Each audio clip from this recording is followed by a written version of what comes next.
Marco പിറന്നോരേ ദൈവം പാതി സാത്താനെ താനെ വിറയ്ക്കുന്നേ നിന്നെ കണ്ടെന്നേ.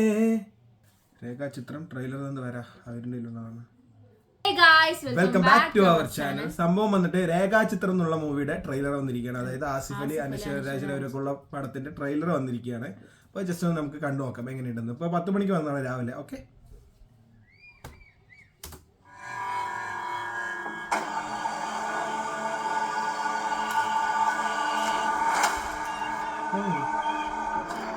പൊതുവെ രാജ്യത്തിന്റെ എങ്ങനെയുള്ള ആളായിരുന്നു?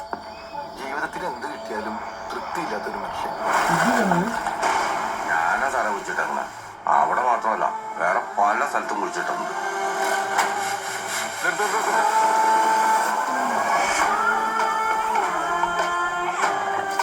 പിന്നെ സാറി പറയുന്ന സമയത്ത് അവൻ എന്തോ ഒരു പിടിവള്ളി കിട്ടിയിട്ടുണ്ട്. അതേ പിടിച്ചാണ് അവൻ കയറിയത്. മലക്കപ്പുറം സ്റ്റേഷൻ.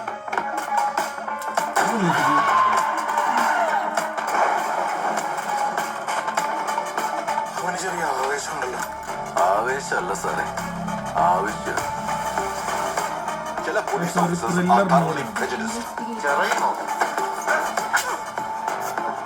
എനിക്കിട്ട് പണിത് ആരെയും ഞാൻ മറക്കത്തില്ല.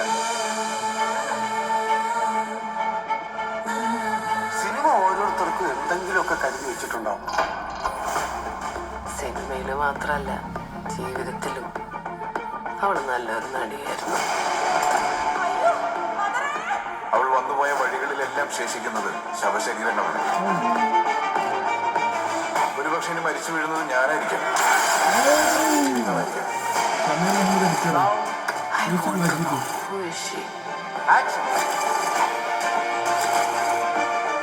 എന്തായാലും അയാൾ പറഞ്ഞതിൽ പകുതി സത്യമാണെന്ന് ആ സ്കെൽറ്റൻ കിട്ടിയപ്പോ മനസ്സിലായില്ലേ? ബാക്കി പകുതി ഇവിടെ സത്യമാണെന്ന് നമുക്ക് നോക്കാം.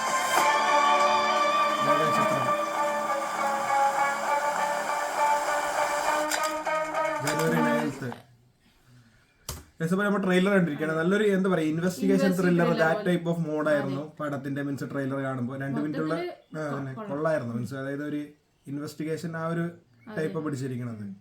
സംഭവം വന്നിട്ട് കൊള്ളായിരുന്നു. 2 മിനിറ്റിൻ്റെ ട്രെയിലർ. അപ്പോൾ എന്തായാലും January 9th പടം. അതായത് നമ്മൾ മറ്റേത് കഴിഞ്ഞിട്ട് ഐഡന്റിറ്റി കഴിഞ്ഞിട്ടുള്ള പടമാണ്. മീൻസ് ഐഡന്റിറ്റി January 2 അല്ലേ? Okay guys. അതുപോലെ മ്യൂസിക്കും കൊള്ളായിരുന്നു. ഓക്കെ, മുജീബ് മജീദ അങ്ങനെ എന്തോ നല്ല കൊള്ളായിരുന്നു. ഇതിന് മീൻസ് അതായത് പടത്തിന് വേണ്ട BGM അങ്ങനത്തെ ടൈപ്പ്.